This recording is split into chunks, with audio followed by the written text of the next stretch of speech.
Morning po. Magta-try po ako ng tulingan today. I think hindi ko pa 'to nare-review.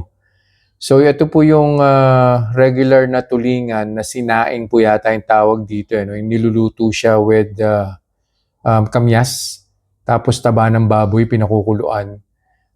Pero yung sa'kin, hindi ko po siya kinakain na yung binabalot pa po siya sa dahon ng saging, eh, habang pinakukuluan. Sa'kin hindi ko po siya kinakain ng gano'n, pinapaprito ko po siya. Tapos sinamahan ko rin po siya ng konting tomatoes and cucumber. Yung tomatoes and cucumber, nilagyan ko po siya ng QP na mayonnaise. Tapos konting pepper po. Babalik po ako after 2 hours and we'll see kung may gagawin po ba to sa blood sugar ko.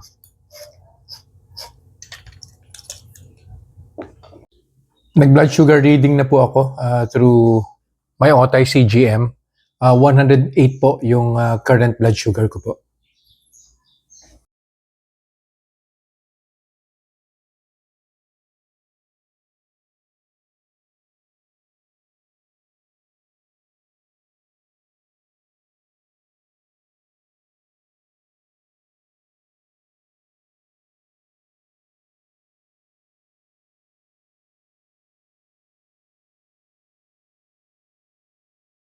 Reminders lang po, wag pong mag-aanli. Always eat in moderation.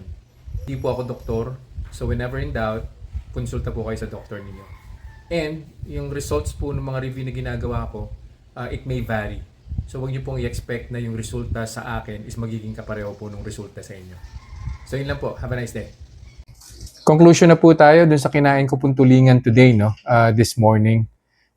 By the way, 1 piece lang po na tulingan yung kinain ko. Hindi ko na po inubos yung isa pa.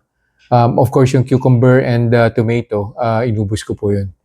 Nag-start po yung blood sugar ko at 108. And then on the first hour, umakyat po siya. Nag-128 po siya.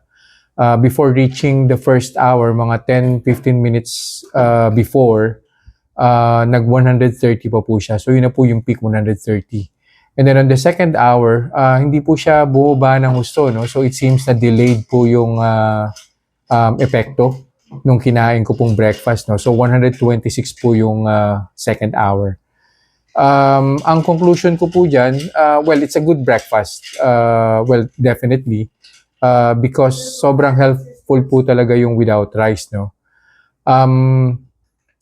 Considering na full meal po siya, usually pagka kumain po kayo ng rice meal, ang first hour po niya naaangat po ng 180, second hour hanggang 150 or probably 140 pag sinuherte ng konti. Yes. No? So this particular breakfast, 130 yung peak. Tapos second hour, 126. So plus the fact that I'm no longer drinking medicine, so wala na po akong maintenance meds. No? So kung may maintenance meds pa ako, definitely pababa po yan. Hindi po mag-i-spike yung blood sugar ko. So yun lang po for this review. I'll see you guys in the next vlog. Bye-bye.